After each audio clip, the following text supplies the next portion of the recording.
es el proceso electoral en el Poder Judicial y hemos invitado a Raimundo Espinosa Hernández. Muy buenos días, bienvenido. Ernesto, buenos días.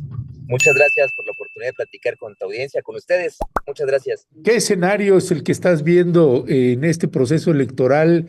¿Con qué te estás encontrando? Una cosa es la campaña a ras de suelo, a ras de tierra y también ayer pues estabas también, entiendo, en San Luis Potosí Sí, haciendo recorridos. Y pues, ¿cómo estás percibiendo la campaña? ¿Qué estás encontrando? Y además te preguntaría, ¿qué tan pareja es la campaña? claro, mira, pues yo he estado ya pues en comunicación y saliendo, visitando algunos lugares, ¿no? Justo llegué casi a las 5 de la mañana de la Huasteca Potosina, visitando compañeros, algunos ejidos que no conocían, otros a los que ya había estado, Xilitla, Huehuetlán, en fin, ¿no? Algunos que ya conocía y otros nuevos para mí, ahí en la Huasteca. Yo lo que he visto ahí, también ya estuve en Tlaxcala, en Puebla, en fin, incluso con pues colectivos acá también en Ciudad de México y en otros estados donde he podido estar. Yo lo que veo es mucho interés de la gente de a pie. Hay mucho interés. También falta mucha información. El proceso electoral, este proceso electoral no es sencillo. Cambiaron varias reglas, cambia la boleta. Eso es yo creo que lo más complicado, ¿no? El instrumento pues básico para ejercer el voto, que es la boleta, pues cambia y es un cambio radical, en el sentido de que el formato es muy diferente, ¿no? Y además es un poder pues que no había sido sometido a una democratización así, ¿no? Y la gente no lo conoce. Por más que se sabe que hay un poder judicial, que tiene diferentes problemas, lo cierto es que la gente no lo conoce, ¿no? Entonces hay muchas preguntas de por qué son esos cargos, de qué tratan esos cargos, cómo es que hay que votar, sobre todo cómo hay que llenar pues la boleta, ¿no? Y luego también, pues muchas preguntas sobre todo sobre las y los candidatos, porque la gente tampoco tiene, pues ubicado, hay algunos de ellos que yo creo que han sido ya personajes públicos, están muy bien ubicados, pero hay otros que la gente no. Pero bueno, más allá de eso, lo cierto es que hay mucho interés, hay pues muchos deseos de participar. Y fíjense que la gente, Violeta, Ernesto, pues yo veo que la gente tiene pues conocimientos suficientes para tomar buenas decisiones, ¿eh? Porque saben distinguir un buen juez de un mal juez, porque es gente que ya ha estado participando en procesos, algunos con los que yo pues me he topado o con los que me he encontrado en este camino, pues es gente que ya ha tenido experiencias, y son experiencias no con la justicia, sino experiencias con la injusticia, ¿no? En ese sentido es que, bueno, pues yo lo que he visto es mucho interés por parte de ellos, deseos de saber. Se quedó congelado. Es que va en trayecto y yo creo que Sí, perdió la conexión, pero bueno, Raimundo Espinosa Hernández, el candidato número 42, Violeta, al ministro de la Suprema Corte de Justicia de la Nación, Violeta. ¿Me sí, escuchan ahí, sí, ya te estamos escuchando, te Ernesto? habíamos perdido. Ernesto, pásale, Ya te un recuperamos. puente, perdón, es que pasamos un puente.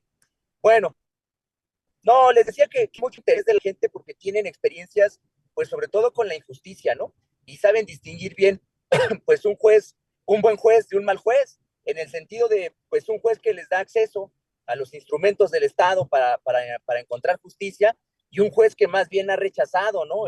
Los reclamos que ellos han tenido, pues para favorecer, sobre todo la gente lo tiene claro, para favorecer empresas, para favorecer, pues grupos de poder, incluso en muchos casos, porque pues es gente que se ha enfrentado a proyectos que tienen que ver con energía, con hidrocarburos, pues para beneficiar ni siquiera empresas mexicanas, sino empresas transnacionales, ¿no? Yo creo que esto motiva mucho a que la gente se involucre, pero creo que pues el INE se ha quedado corto en esto, ¿no? Qué bueno que las autoridades del Estado mexicano ahora pueden participar, promoviendo pues explicando, informando sobre el proceso y promoviendo que la gente asista a votar, pero también creo que pues parte de la campaña de quienes estamos participando en esto como candidatos, pues tiene que ver con informar y también pues con dar elementos para que la gente pueda ejercer un voto informado, ¿no? Eso es lo que yo he visto, pero mucho ánimo, mucho entusiasmo, por lo menos en los sectores que yo he visitado, y la gente que pues que me ha recibido, con la que he podido platicar, hay mucho interés y más bien la idea es transformar el Poder Judicial y la gente lo tiene claro, Ernesto, Violeta. Muchísimas gracias, Raimundo, por esto que nos estás comentando. Yo quisiera pedir también que nos compartas con la audiencia cuál sería también tu propuesta y tu apuesta a partir de tu trayectoria que me parece que también se ha centrado en la defensa de los territorios, de los pueblos de abajo, de los pueblos, recordamos también pues todo el trabajo que has realizado de defensa en contra de las mineras, también tú conoces ese tema muy bien y que nos pudieras compartir y claro, también tu trabajo que has tenido en contra pues también de bueno, por la defensa del maíz Claro. criollo contra el maíz transgénico. Sobre eso, ¿qué nos podrías comentar, Raimundo? Pues mira, Violeta, mi experiencia como litigante, yo empecé litigando en materia laboral, luego me especialicé en temas constitucionales, pero realmente donde yo me reconcilié con mi formación y donde pues encontré la satisfacción de la profesión como abogado, pues fue cuando comencé a colaborar con la Asamblea Nacional de Afectados Ambientales y la Red en Defensa del Maíz. Estuve pues apoyando y participando en distintos procesos casi 10 años, procesos además todos pues pro bono, ¿no? Porque lo que se trataba era de ayudar y los que íbamos ahí profesionistas distintos, investigadores, académicos, en este caso yo como abogado, pues la idea no era lucrar, la idea era ayudar en este tipo de procesos defendiendo los territorios, ¿no? Fortaleciendo la base social, en fin. Entonces mi experiencia ha sido pues siempre pues en el derecho ambiental, en el derecho agrario, en el derecho indígena, en la convergencia de estas tres pues materias, ¿no? Que no aprendí en la escuela, porque a veces en la escuela ni se enseña, ¿no? Apenas recientemente se empieza a enseñar derecho indígena. Esto lo aprendí yo, pues en medio de los conflictos, ¿no? Y en la necesidad pues de saber que algo podía aportar y que había que, pues, aprenderlo para participar en este tipo de procesos. En ese sentido, pues parte de lo que yo he estado proponiendo, pues es insistir en algo que ya, pues se ha ido evidenciando, ¿no? La necesidad de reivindicar desde los poderes, desde el Poder Judicial, desde los órganos jurisdiccionales, pues los DESCA, los llamados DESCA, ¿no? Los derechos colectivos, derechos económicos, sociales, culturales y ambientales, que han estado pues muy desprotegidos, donde no ha habido suficientes pronunciamientos oficiales, sentencias significativas, criterios importantes de parte de la Suprema Corte de Justicia y otros tribunales que también son competentes, pero en este caso la Suprema Corte. Yo creo que es muy importante llevar los temas de los DESCA, los asuntos DESCA, llevarlos a sede judicial, que la Corte pues implemente otro tipo de metodologías, revise los criterios que hasta ahora pues se han ido generando al paso del tiempo, pues hay que revisarlos porque la situación del país, la coyuntura del país en estas materias cada vez es más delicada. No solamente es la pobreza y las brechas de desigualdad, es que a eso hay que sumarle la devastación ambiental a la que ha sido sometido nuestro país con los tratados de libre comercio, incluido el TEMEC, a pesar del capítulo y de las previsiones ambientales, incluido el TEMEC, ¿no? Pero también, pues, los temas de salud, porque lo que no habíamos visto es que con la devastación ambiental, la contaminación de ríos, de suelos, del aire, pues lo que viene después son enfermedades para el pueblo de México. Es un pueblo enfermo, no solamente ya por lo que consume, que es mala alimentación, ¿no? Y ahí es donde entra la lucha por el derecho a la alimentación y la lucha contra los transgénicos, sino también porque está expuesto a unas condiciones de vida, pues donde la enfermedad reina, ¿no? Y lo estamos viendo. Yo creo que la Suprema Corte de Justicia, los tribunales del país, tienen mucho que decir al respecto y es una responsabilidad que hay que asumir, ¿no? En cuanto al tema de los transgénicos que tú mencionas, pues mira, a mí me tocó litigar acompañando un proceso con las comunidades mayas de Quintana Roo, en el municipio de Bacalar, varias comunidades. Y bueno, me tocó participar con los compañeros, compañeras ahí, y yo me di cuenta, ¿no? De lo complicado que era acceder a la justicia. Por lo menos no teníamos las facilidades que tenían, pues, el despacho que representaba Monsanto, que era la empresa. A nosotros nunca nos recibió el ministro, ¿no? Y me di cuenta también el día de la audiencia, finalmente el día en la sesión donde iban a dar el veredicto, pues que incluso como nosotros íbamos, pues de alguna manera ganando por el tema de la consulta y otros argumentos, pues me di cuenta del interés de la empresa, del despacho, ¿no? Que representaba la empresa, pues por negociar con los derechos de la gente, ¿no? Querían que me reuniera yo con ellos, aparte de Manuel, que era el compañero de la comunidad, que en ese entonces era el representante común, me acompañaba, yo lo acompañaba a él, querían que nos reuniéramos, pero aparte, ¿no? Y me di cuenta también, pues, de una práctica que hacen los abogados, que luego no se dice. Muchas veces los grandes despachos le llevan a los jueces, magistrados, ministros incluso, proyectos de sentencia para facilitarles el trabajo, ¿no? Bueno, eso también pasó, ¿no? Yo lo vi en el caso de Monsanto, siendo un asunto tan técnico, tan complicado técnicamente, pues había un proyecto de sentencia que había propuesto el mismo Monsanto para facilitar el trabajo judicial. Entonces, bueno, estas experiencias, pues, y otras, ¿no? Pero en este caso, que es el que salió ahora a la luz, pues a mí me queda claro que hay que cambiar prácticas inerciales que se siguen repitiendo en el Poder Judicial. Me refiero a este tipo pues de reuniones, ¿no? De alegatos de oreja, donde no está claro con quién se reúnen los jueces, cuál es el propósito, si hay acuerdos, si no. Yo creo que eso hay que ventilarlo, hay que transparentar la labor judicial de manera mucho más integral, ¿no? Eso no pasa.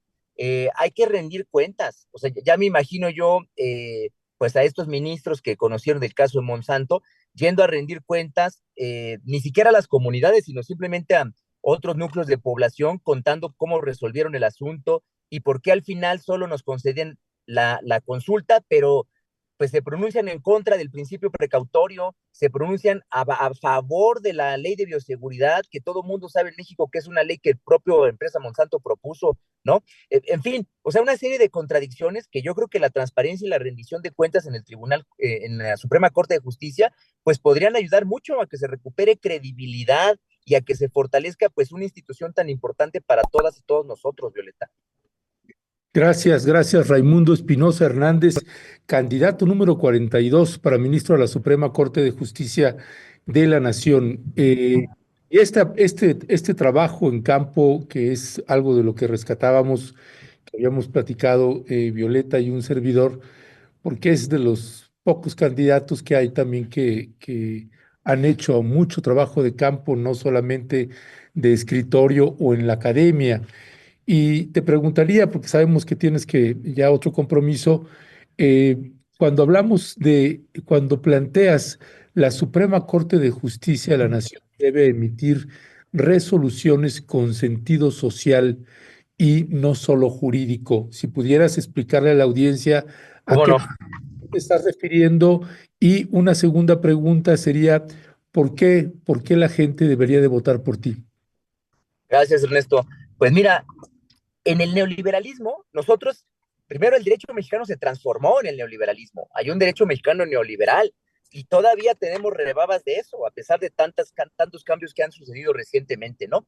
Pero no solamente fue eso, también se formó una cultura jurídica que yo llamo neoliberal, una serie de principios, de valores, de metodologías que se impusieron en la comunidad jurídica mexicana, que se fueron reproduciendo en las escuelas de derecho, y luego por los operadores judiciales se confirmaron, ¿no? Todo esto yo creo que hay que identificarlo, hay que ser autocríticos y hay que cuestionarlo para transformarlo. De otra manera no podremos avanzar. Entre esos elementos, pues está la idea, pues de una justicia vacía de contenidos, ¿no? Simplemente guiada por la legalidad en abstracto, el principio de legalidad, lo cual, pues implicó, por ejemplo, que nos desentendiéramos de nociones como la soberanía nacional que están en la Constitución, pero también de contenidos sociales que están en nuestra Constitución, la educación, el trabajo, el derecho agrario, por ejemplo, pero muchos más, otros derechos también sociales que están en el artículo cuarto. Nos desentendimos no solamente de los derechos en sí mismos, sino que nos desentendimos de esta orientación de la justicia social que impele a todo Estado social de derecho como es el Estado mexicano. Entonces, cuando los jueces en México impartían justicia, pues era una justicia güera, una justicia vacía. De lo que se trata, me parece a mí, es que el principio de legalidad, conforme al cual se aplica la ley y se resuelven controversias en tribunales, pues sea al mismo tiempo un principio enriquecido con la justicia social, pero ahora también con la justicia ambiental, incluso con la justicia intercultural que también mandata la Constitución mexicana y que se nos olvida. No, los jueces, los operadores judiciales, los ministros de la Corte no han venido resolviendo con estas coordenadas los asuntos, ¿no? Siempre se basan en la legalidad lisa y llana sin darse cuenta que el Estado de Derecho en México es social, y que eso mandata una justicia social, ahora también ambiental y también intercultural, sobre todo ahora con la reforma reciente al artículo segundo, ¿no? A eso es a lo que me refiero. Y bueno, en mi caso, pues lo que yo puedo aportar, ¿no? Lo que yo quisiera aportar, por un lado es mi formación, yo desde muy chico me especialicé en derecho constitucional y en sistemas de control de la constitucionalidad, que son los temas de la Corte. Y no lo hice porque quisiera ser ministro, ni porque yo supiera que iba a participar, no, no, no. Lo hice porque eran temas que me parecían importantes, precisamente pues en la búsqueda de reivindicaciones democráticas en el Estado mexicano, ¿no? Y porque eran procedimientos que servían pues justamente para plantear litigios importantes en los tribunales de nuestro país. Eso por un lado, ¿no? Ese es un conocimiento que tengo. Y además, bueno, pues la experiencia que tengo y esta pues claridad en la defensa de los derechos colectivos, me parece muy importante que esta Suprema Corte de Justicia de la Nación, pues no sea solamente de justicia sí, sino de justicia social, y para eso hay que defender los DESCA, ¿no? Derechos económicos, sociales, culturales y ambientales. Además, un tercer elemento importante que yo defiendo mucho, si queremos nueva justicia, requerimos nuevos tribunales. Pero para eso necesitamos nuevos ministros, nuevas magistradas, magistrados, juezas, jueces. Y solamente los vamos a tener si cambiamos la cultura jurídica y la educación de las nuevas generaciones de abogadas y abogados en nuestro país. Con los mismos abogados, con la misma formación, no vamos a tener resultados diferentes, aunque los elijamos de manera democrática por voto popular y directo. Hay que cambiar la cultura jurídica de nuestro país, que es neoliberal, hay que cambiar la educación de las futuras generaciones y quienes estamos el día de hoy presentes ya como abogados profesionistas, pues tenemos que ser autocríticos y tenemos que entender cuál es el proceso histórico de transformación en el que estamos viviendo y cuál es el poder judicial que el pueblo de México necesita el día de hoy. Esa es una claridad que yo tengo y es algo, pues es una fuerza, ¿no? Digamos, pues una cuestión positiva que a mí me gustaría aportar. Si no me toca a mí, pues yo sí voy a insistir en que quienes estén pues apunten hacia allá, porque de otra manera no vamos a poder cambiar integralmente el sistema de impartición de justicia en México, Ernesto. Muchas gracias, Raimundo. Sabemos que ya tienes que bajar, pero Y, la última pregunta, dime, Raimundo, dime. que nos parece importantísima, esta apuesta que también tú impulsaste, el derecho humano a la ciencia, que no nos parece menor desde este espacio que tuviste en CONACYT al estar al frente de la Unidad de Asuntos Jurídicos. ¿Qué nos puedes decir brevemente sobre esto también, Raimundo? Pues mira, Violeta, uno de los grandes retos profesionales de mi vida fue ser servidor público, ¿no? Me tocó el proceso de extinción de los alrededor de 90 fideicomisos que tenía el CONACYT, que es complicado, pero sobre todo, pues me tocó coordinar los trabajos del anteproyecto de lo que hoy es la Ley General en materia de HCTI, que se basa y está construida toda ella para garantizar este derecho humano a la ciencia. Es el derecho humano, digo yo, del siglo XXI, porque es un derecho humano que habilita el ejercicio de otros múltiples derechos. No basta más que voltear aquí a nuestro alrededor y vamos a ver que toda nuestra interacción está mediada por conocimiento y tecnología para ejercer otros derechos, los derechos políticos, derecho a la salud, los derechos un medio ambiente sano, en fin, ¿no? Y otros derechos, pues requieren de conocimiento y de tecnología, ¿no? Eso es lo que le da este tenor tan fundamental al derecho humano a la ciencia. Además, hay que decir, México es pionero en el desarrollo de este derecho con esta ley que hemos comentado. Es también un motivo de orgullo y ¿saben qué? Es un derecho humano a la ciencia que no se desentiende de sus condiciones concretas. No está desituado, ¿no? Sino está muy bien situado, porque aquí en esta ley y en la configuración del derecho, pues se logró incluir principios como el de equidad epistémica, el de pluralidad epistémica, el de diálogo de saberes, ¿no? Principios colaborativos y no solo de competencia individual. En fin, una serie de principios que no van a encontrar en ninguna otra legislación en el mundo. Es algo que tenemos que aprovechar, ¿no? Y todo ello, además, redunda no para bien de las empresas que supuestamente innovan, no para bien particular de los investigadores que despuntan en las universidades, sino más bien el derecho humano a la ciencia es un derecho colectivo, porque de lo que se trata es de que se facilite el acceso universal al conocimiento y al progreso científico y tecnológico a todas y a todos los mexicanos. De eso es de lo que se trata. Para mí, bueno, fue un gran reto, pero también es un motivo pues de mucho orgullo, ¿no? De poder haber aportado algo de lo que yo sé en esta nueva ley, pues para garantizar este derecho, pues que ya es un derecho que está vigente en nuestro país en declaraciones internacionales hace como 70 años, pero que muy recientemente nos hemos fijado en él, ¿no? Es el derecho humano del siglo XXI, Violeta. Raimundo Espinosa Hernández, candidato número 42 a ministro de la Suprema Corte de Justicia de la Nación. Gracias por tomarnos la llamada. Fuerte y fraterno abrazo, suerte y ahí seguimos en comunicación. Gracias. Al contrario, muchas gracias a ustedes, Ernesto, Violeta. Un gusto siempre platicar con ustedes y muchas gracias por la oportunidad. Un saludo. Hasta Al luego. contrario, Raimundo, suerte, mucho éxito y seguiremos Gracias, en campaña. gracias. Gracias. Hasta Abrazo. luego. Abrazos. Bye, bye.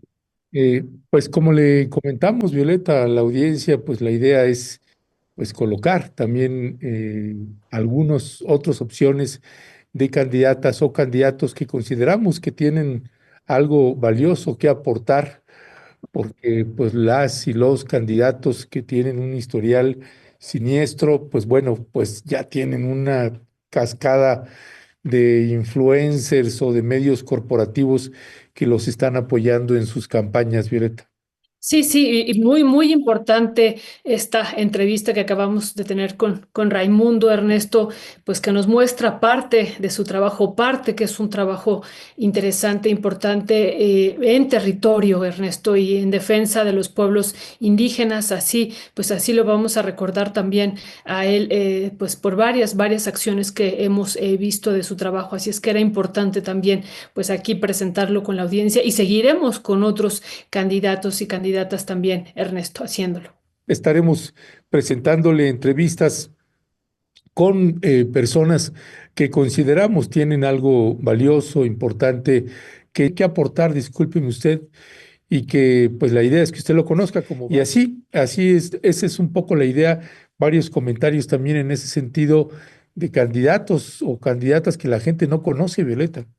Sí, sí, Ernesto, pues son tantos, son muchos, y así es que iremos presentando algunos. Será imposible presentar a todos, pero algunos que nos parece también su perfil interesante. Pues también decir que Raimundo es egresado de la UAM, Ernesto, entonces también de esta universidad pública y de la UNAM ya en otros estudios. Es politólogo por la UAM y licenciado y especialista y maestro en Derecho Constitucional por la UNAM. Y bueno, pues tiene una trayectoria interesante e importante.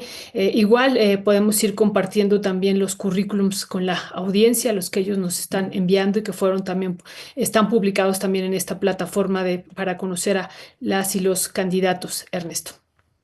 Así es, Violeta.